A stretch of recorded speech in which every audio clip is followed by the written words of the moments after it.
Okay, welcome back to the Hacking Village. Thanks for staying around. We still have some beers, water, Red Bull, so feel free to grab a drink. Makes it more enjoyable. Yeah, go ahead. Yeah, the water is in the brown bags. So we're gonna move on with the afternoon. We have a talk, a fireside chat, and I want to welcome on stage Adriana Freita. She's the director responsible for research projects for Anti-Phishing Working Group, and Tarek Chihabi, project manager of Grupo Maglioli. And this talk is titled Empowering SMEs and Startups with Lazarus. Welcome on stage.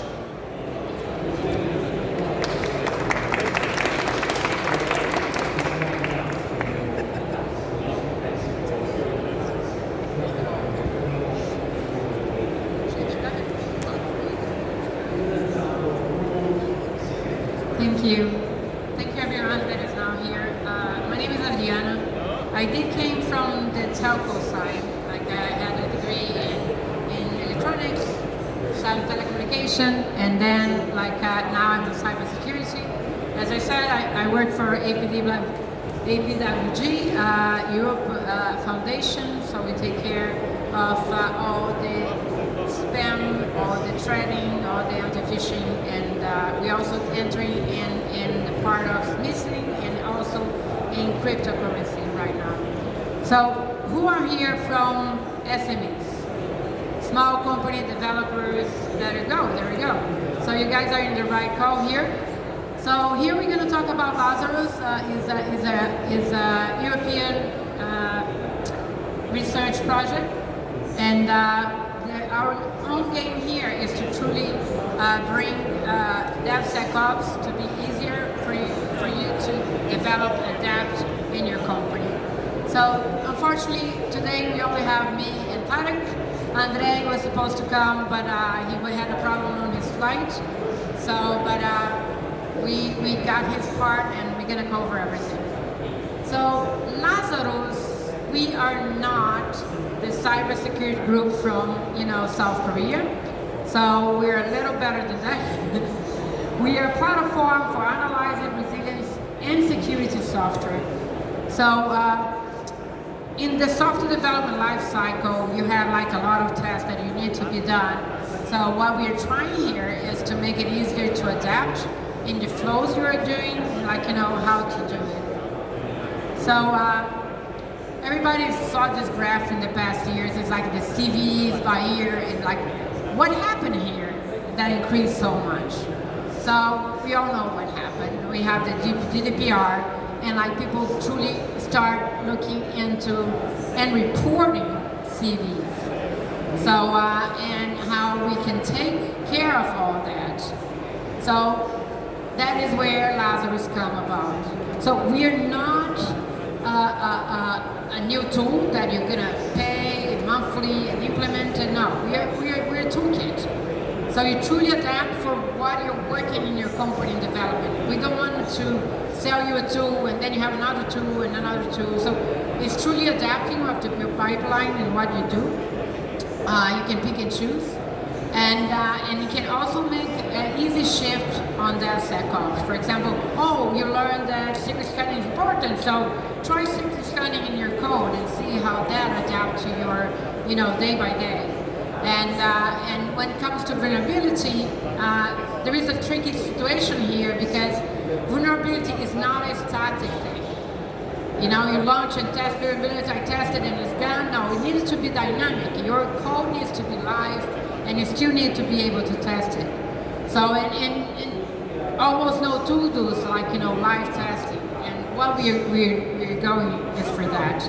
And we also has the call to decide what you want to run it.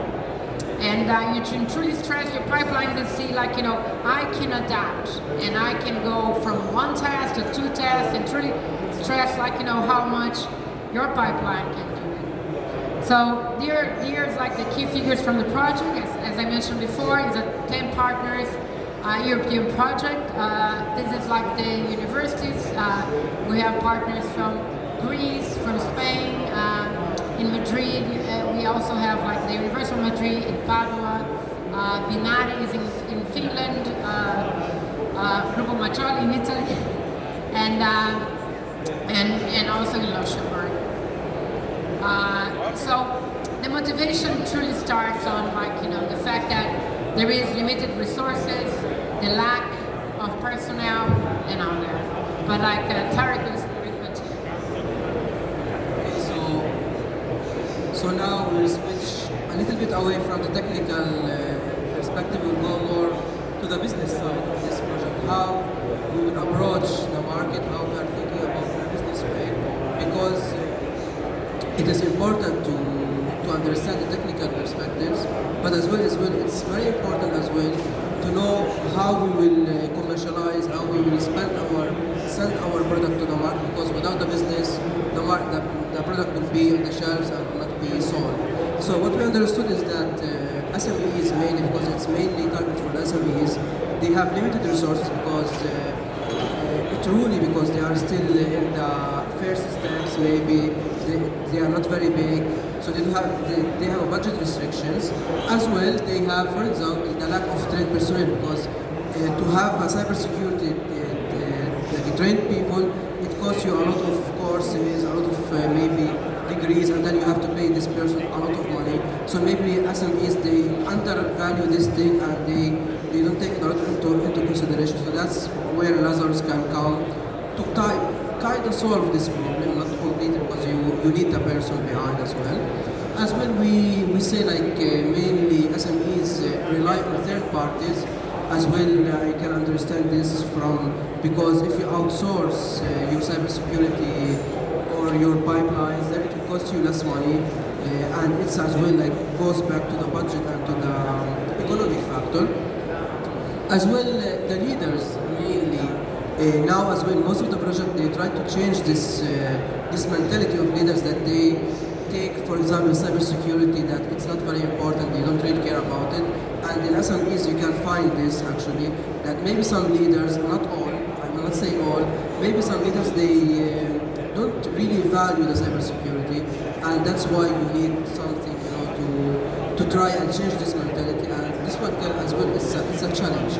As well, the motivation is that to pass from DevOps to DevSecOps, and that's how, for example, Lazarus will be covering these gaps in the future.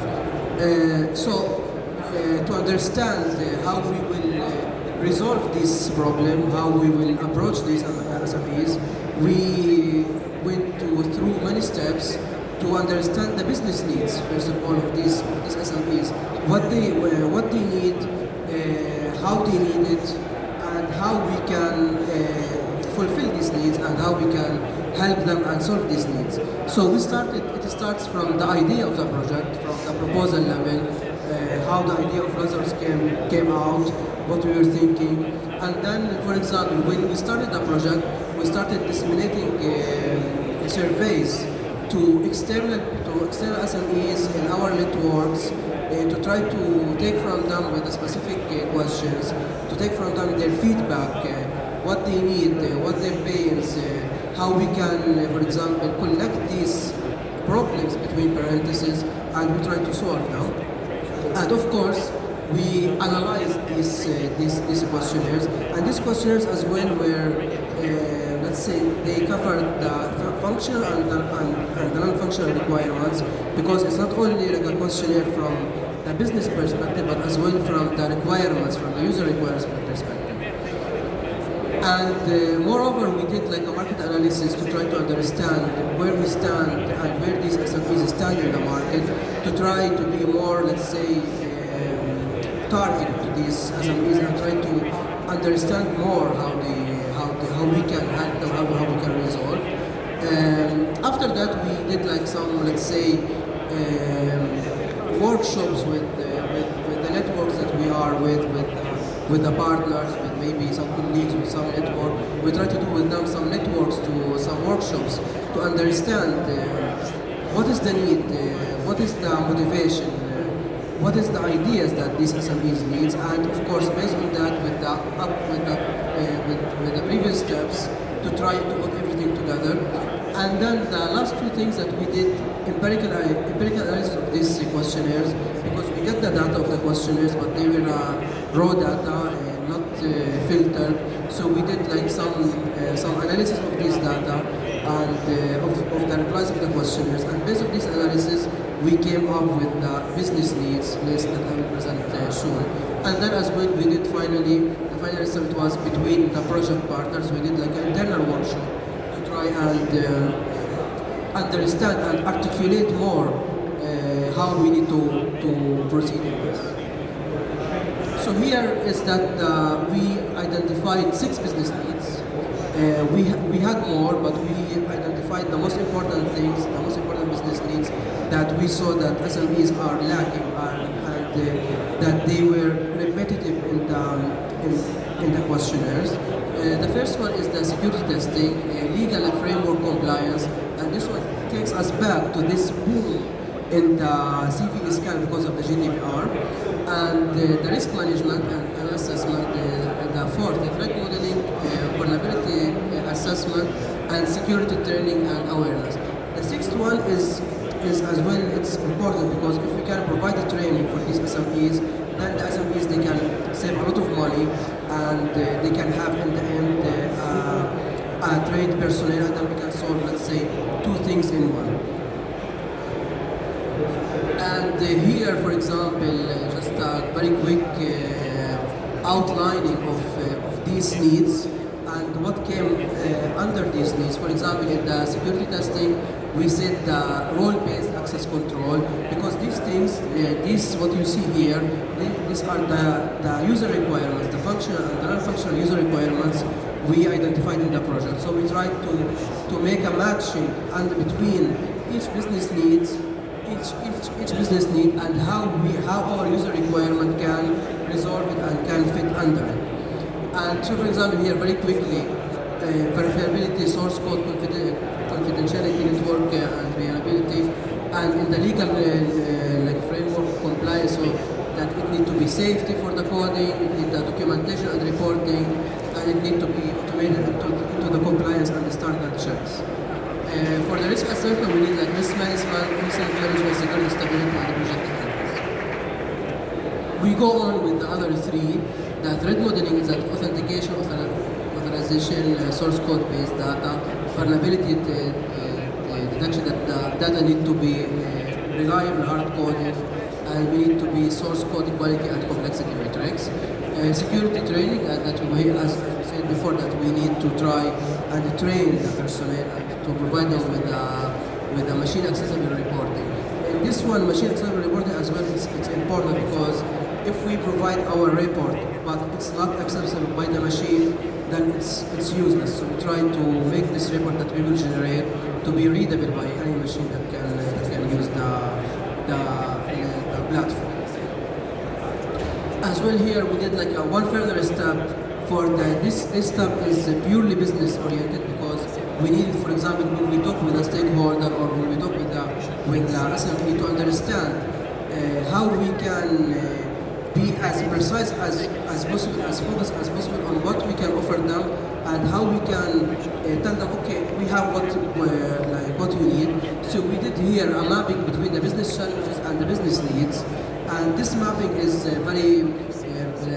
very easy. We put like the number of the business needs, for example, and we had like some business challenges based on 2 factors. The first factor is that the replies from the softwares and the workshops that we did. And the second factor is that from the market analysis that we did. Because if you go to the market analysis, you read some reports, you can understand that there is business needs in this industry in general, the cybersecurity and SMEs. So we try to mix our input that we received and the input available out in the reports from Deloitte, from all these companies of the consultancy, and we tried to make this exercise of matching. So when a stakeholder or SME comes and tells us, okay, I have a problem X, for example, we tell them, okay, we have a solution for you because we already thought about your problem, and then this is what we can can solve, and then you go to this business need number one, and you can solve your problem. One step more as well to be more detailed, because we were not satisfied. We tried to make the mapping between the user requirements and the business needs, and here as well it can go more in details and more deeper, let's say. So for example, I will choose one very quickly. For example, like the risk assessment is that, for example, like because these all what you can see here, UR1, UR2 till UR10, these are the functional and the non-functional requirements that we identified in the project. So when someone, SME, tell us like we have a problem in the security testing, for example, we tell them, okay, we have this user requirement 1, 2, 3, X that can fit or resolve your problem. And of course, this one was done for us internally to try to be, when we are speaking with SMEs, to be more, to understand more how we are doing our work, and to be more focused, so we don't waste the time of the CEO or the person they are trying to approach our project. And here, what we have 5 aims, more or less. You could maybe show, you already understood this from our presentation, that we have 5 goals. The GDPR compliance, realization of the DevSecOps, information and intelligence sharing, self-healing, and automated vulnerability discovery. Of course, these things now we are still in the 1 year and a half of the project, so we did our alpha version 1 month ago. Of course, we are still in the development and in the studying process of the project. We will be doing now, of course, the alpha version, but nevertheless, we already identified the 4 industries that Lazarus can apply for, and so for example, the marketing technology, that they can enhance the security in the marketing automation, because we have a use case for this as well. So we are testing this in a use case.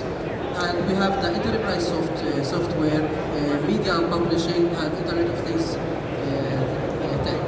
So these things, we will be testing our Lazarus platform in these industries. So for example, if a SMEx from an industry that can fit in these 4, they can as well be sure that they can use our platform, because it will be already tested. Of course, not now, because we are still in the beta version. We're working on the beta version, but when we have a mature enough platform, let's say.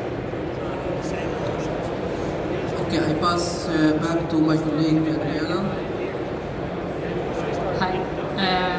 No, just going back, I think like a lot of the presentations that was done before, they just related how much the new threats are based on code that could be like silenced in your network, or is something that nobody knew before.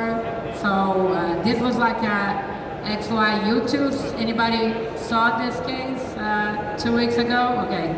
So that is the joke of your entire project can be thread or weakened, but because of one inefficiency on a source tool. So we know people that are in the software development recognize those things day by day, but people that are outside truly don't have a clue of that happens. So what we are trying to do with this is trying to put our knowledge in a sandbox that, based on this, all the reports we can see and the reports that the CERT reports and everything, we can bring it to you in an easy manner. So in a way, our interface is very easier in a sense, because we're gonna have the service we're giving up. So right now we have 8 services from the 26 we want to achieve. We have one message broker. We have the model for results, making like the UI easy to gather and easy to. So you only need to deploy your code once, and we can cover everything. So for our alpha version, you saw the interface for sure, but we are having secret scanning, S-phone scanning, source code vulnerability, and SQL injection. So this is like the face. We're gonna do a video, and you can see a little better. But it's basically you pick and choose what you want to run, and you get a report. On the secret scanning, we have a dedicated module doing that, and we can detect hard-coded credentials in the source code. We're having a high entropy string detection, and we're using neural models for that. This allows to detect secrets more accurately because we also understand the context of your code. And the context is those we can treat it databases, mail, automation, web services that we've been called, and the authentication in relation to the previous categories. So this is basically a code being run on this side, and the report exactly showing how the code, what type of secret is being opened there. On the S-phone scanner, we can automatically scan the S-phones all the software you're using, and for the CVEs that is being reported.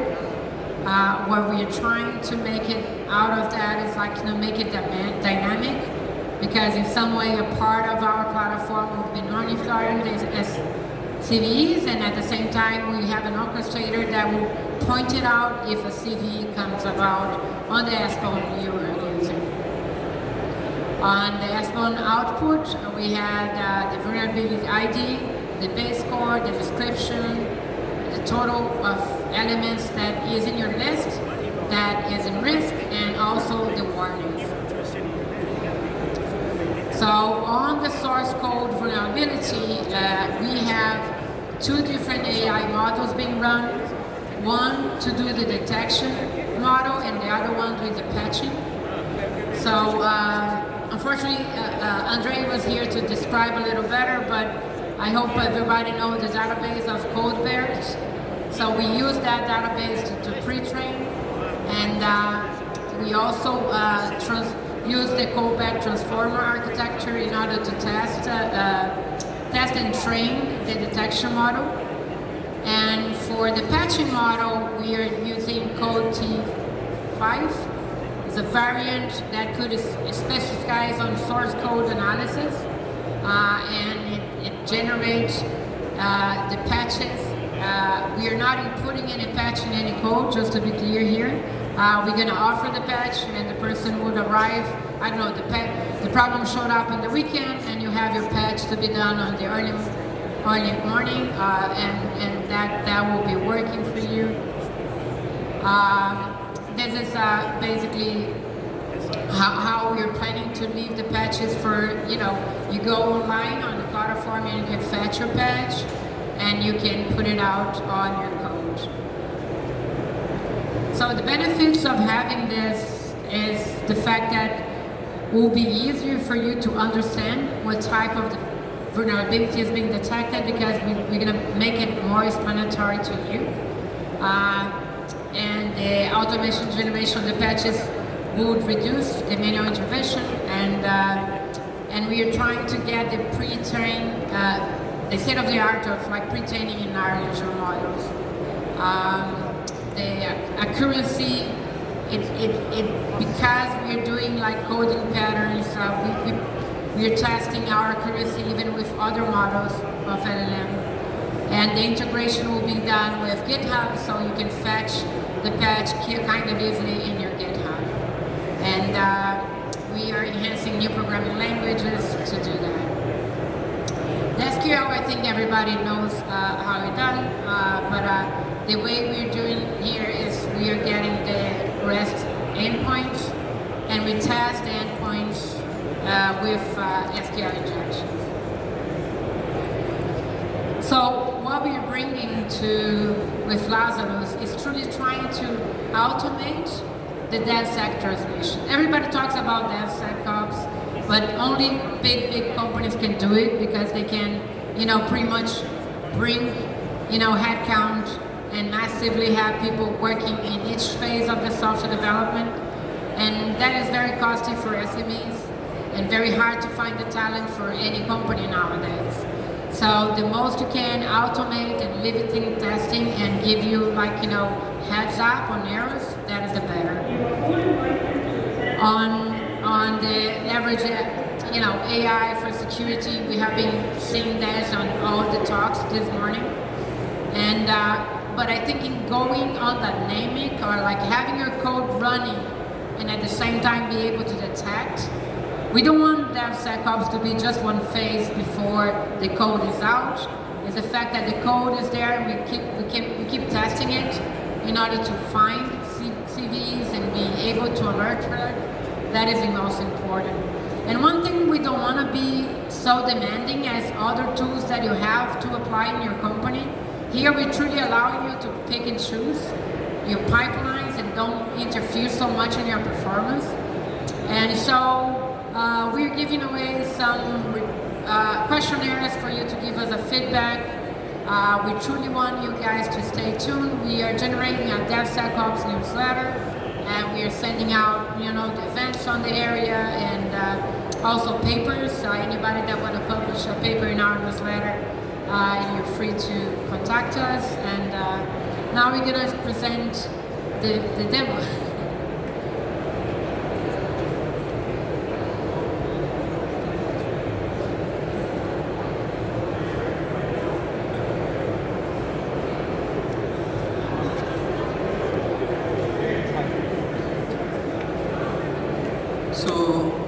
So I will be speaking over on the demo while it's being played. It's very short, very quick demo. So yeah. So first you go to the landing page of our platform, and here is the landing page. You put your username, your password, you log in. In this case, we put it test because it was our alpha version. And then here you go to the main page, you create a new project, and so here what I was speaking about the service that we are doing. So you can choose actually, if you don't need everything, for example, you can choose what fits your work, what fits your project at the moment. For example, let's say that you want to choose 2 or 3, you can go choose, let's say, single scanning, code linting, and then discard the others. The others, they will not be taken into consideration in your work, because it will be only a project for these 2 services, and then the others, they will be just not there. So as you can see here, for example, we are choosing single scan, code analysis, and then CV scan, and then you put a name for the project. Of course, you can name it anything you want. And then you can upload your code zip, because we don't require any source code. So you upload your code zip, the patch that you need to be scanned, and then the project, the platform will scan that specific, and then you make a start run, and then you make, of course, and then here. So here, what we were speaking about before, about reporting, about to be accessible for the machine. So after you do the process, after it finishes, give you a report, you can download your report to your PC. And of course, what we were trying to do is that to have this report accessible for many machines as possible, to cover, let's say, the different needs. Then, when your report is downloaded,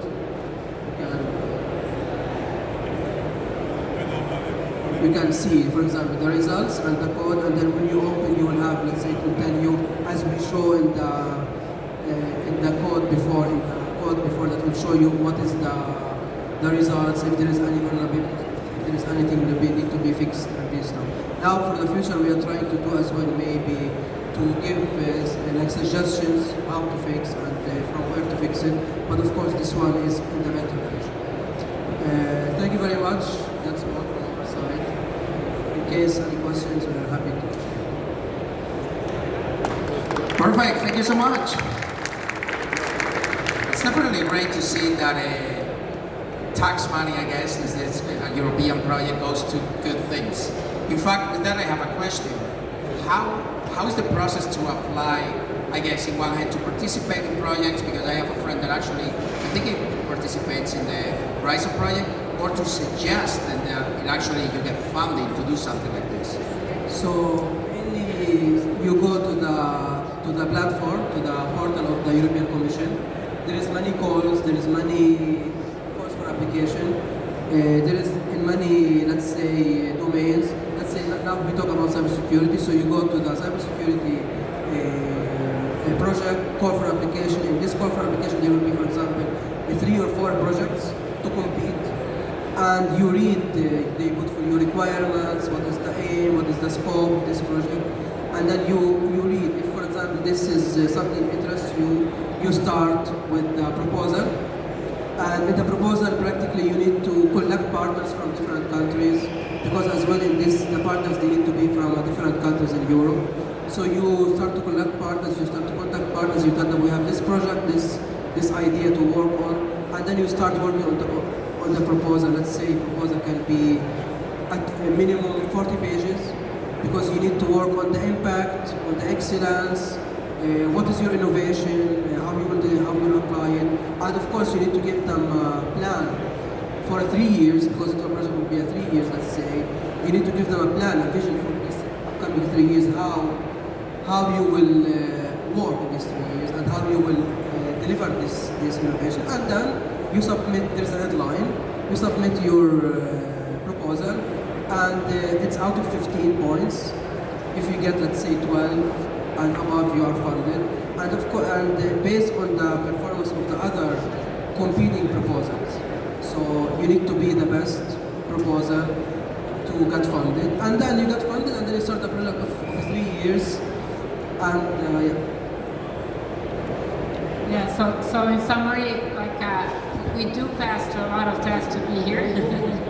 And just one small call. This is like the newsletter I mentioned before. If you guys are interested in DevSecOps, just scan this QR code, and you're going to be receiving like mainly events, papers in the area that is being published, and also if you want to join, if you think your company can benefit on this platform.